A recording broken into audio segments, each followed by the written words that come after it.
L'Éternel te bénisse, l'Éternel te bénisse et te garde, fasse lever la lumière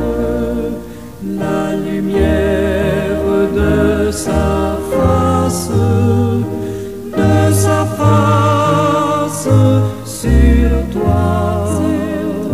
sur toi, use de grâce envers toi et te donne la paix, et te donne la paix.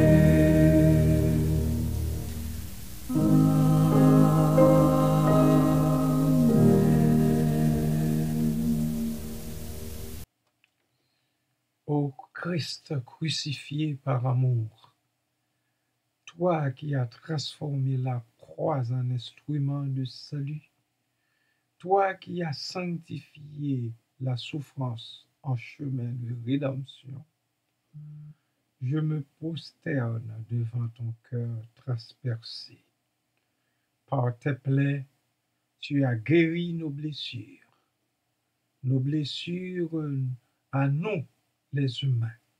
Par ton abandon, tu as racheté nos révoltes.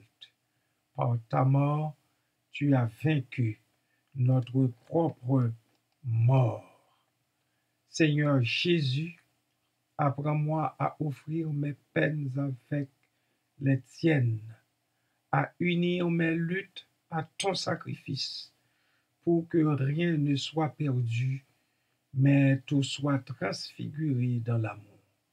Donne-moi de comprendre que ma souffrance unie à la tienne peut devenir grâce pour le monde, semence de résurrection cachée dans la terre de l'épreuve. Ô croix glorieuse, arbre de vie, par toi, le mal est déjoué, la douleur devient féconde et l'agonie passage vers la lumière. Jésus, rédempteur des âmes, remplis-moi d'espérance au milieu de l'épreuve et fais que, par ton esprit, ma vie soit une offrande vivante pour la gloire du Père et le salut de tous. Merci Seigneur. Amen.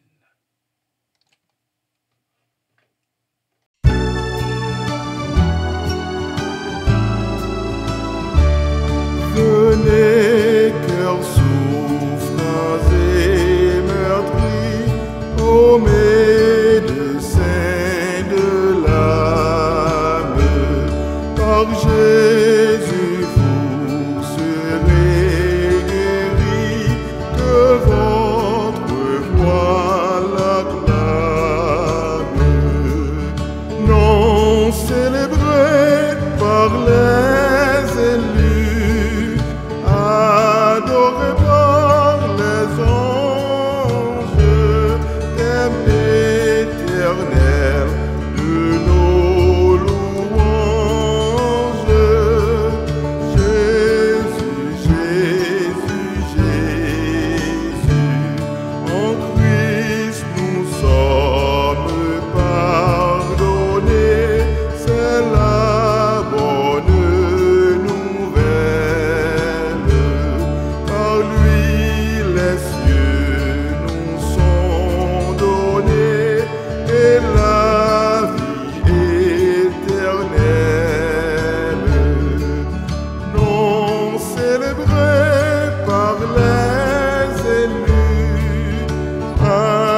Frères et amis, tel que promis dans ma capsule d'avant-hier, je vais vous parler plus amplement de la souffrance rédimée. L'expression souffrance rédimée est une notion théologique principalement issue de la pensée chrétienne qui cherche à donner un sens et une valeur à la souffrance humaine dans le contexte de la rédemption apportée par Jésus-Christ. Elle ne signifie pas que la souffrance elle-même est bonne ou désirable, mais plutôt qu'elle peut être transformée et intégrée dans un dessein plus grand grâce à l'œuvre salvatrice du Christ. Voici les 5 principaux aspects de cette signification. La souffrance comme conséquence du péché et de la condition humaine en est la première. La théologie chrétienne reconnaît que la souffrance fait partie de la condition humaine déchue par le péché originel. Elle est une réalité inévitable de notre existence terrestre. La souffrance du Christ comme acte rédempteur. Le fondement de cette notion réside dans la croyance que Jésus-Christ, par sa passion, sa mort sur la croix et sa résurrection, a pris sur lui les péchés du monde et a vaincu la mort. Sa souffrance, bien qu'injuste et terrible, est considérée comme un acte d'amour suprême et de rédemption pour l'humanité entière. L'union à la souffrance du Christ. Les croyants sont appelés à s'unir spirituellement à la souffrance du Christ. Cela ne signifie pas rechercher la souffrance, ou non, mais plutôt porter leur propre croix, leurs difficultés, leurs épreuves, avec la conscience que le Christ a déjà porté la sienne. Amen.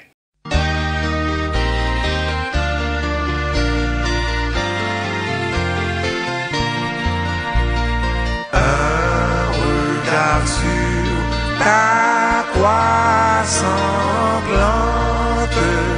Jésus fait déborder mon cœur d'amour et de douleur poignante, d'amour et d'éternel bonheur.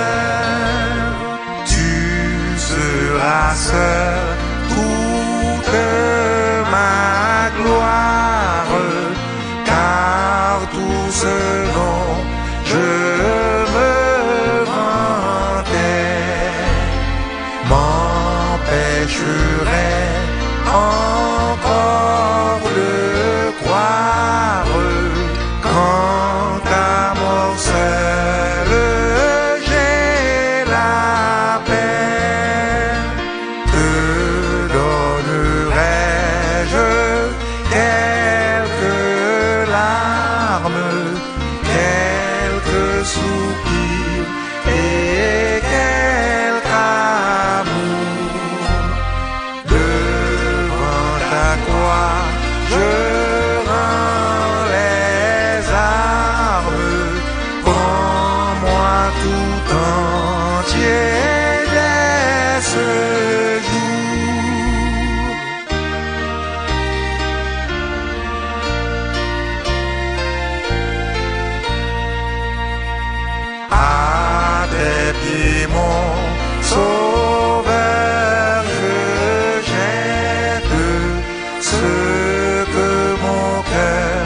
Ce regard sur la croix sanglante de Jésus-Christ nous amène à la transformation de la souffrance. La souffrance rédimée n'est plus une fin en soi, mais elle peut devenir un moyen de croissance spirituelle, de purification, de compassion envers les autres et de participation à l'œuvre de rédemption du Christ. Elle peut être offerte à Dieu en union avec le sacrifice du Christ pour le salut du grand monde. Le sens et l'espérance. La notion de souffrance rédimée offre un sens à la douleur et à l'épreuve. Elle permet de ne pas les considérer comme absurdes ou vaines, mais de voir dans la perspective de l'amour infini de Dieu et de l'espérance de la résurrection et de la vie éternelle. Somme toute, la souffrance rédimée signifie que, grâce au sacrifice de Jésus-Christ, la souffrance humaine peut être, premièrement, acceptée avec foi et courage. Deuxièmement, offerte à Dieu en union avec la passion du Christ. Et trois, peut être transformée en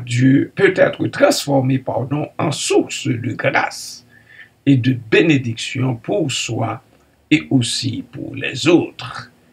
Et 4, peut être intégré dans le plan de salut de Dieu. Il est important, bien-aimés de Dieu, de noter que cette notion ne minimise en aucun cas la réalité et la douleur de la souffrance.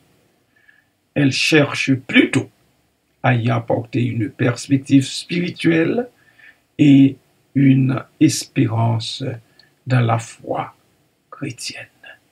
Voilà pour la souffrance rédimée. J'espère que Dieu, dans sa grâce, continuera à jeter un regard particulier favorable sur chacun et chacune de vous qui souffrez présentement. Restez bénis en Jésus-Christ. Amen.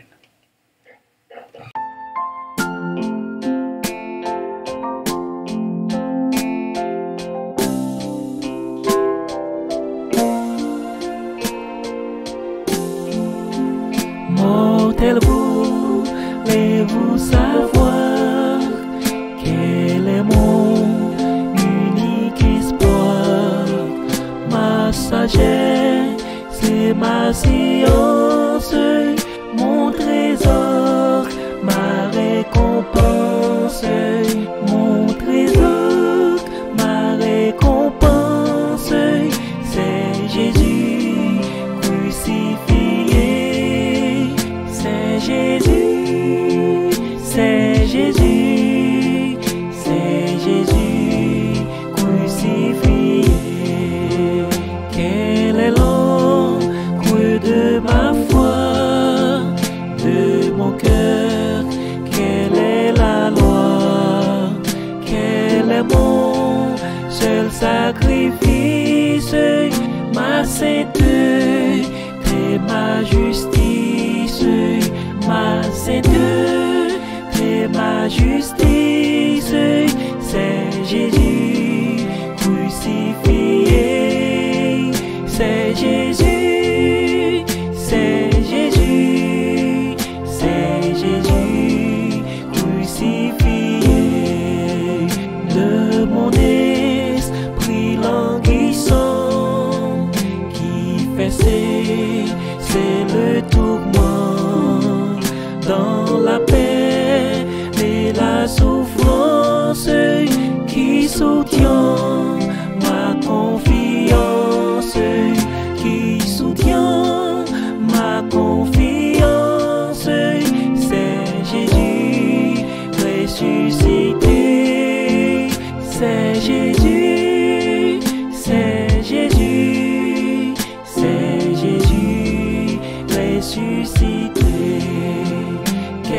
celui dont la mort me prépare un nouveau sort. Quel est cet ami fidèle qui sans cesse à lui m'appelle, qui sans cesse à lui m'appelle. C'est Jésus glorifié, c'est Jésus, c'est Jésus, c'est Jésus glorifié.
Je vous souhaite de joyeuses Pâques, un bon dimanche de Pâques en Jésus-Christ, glorifié, non pour un temps, mais pour toute l'éternité. Amen.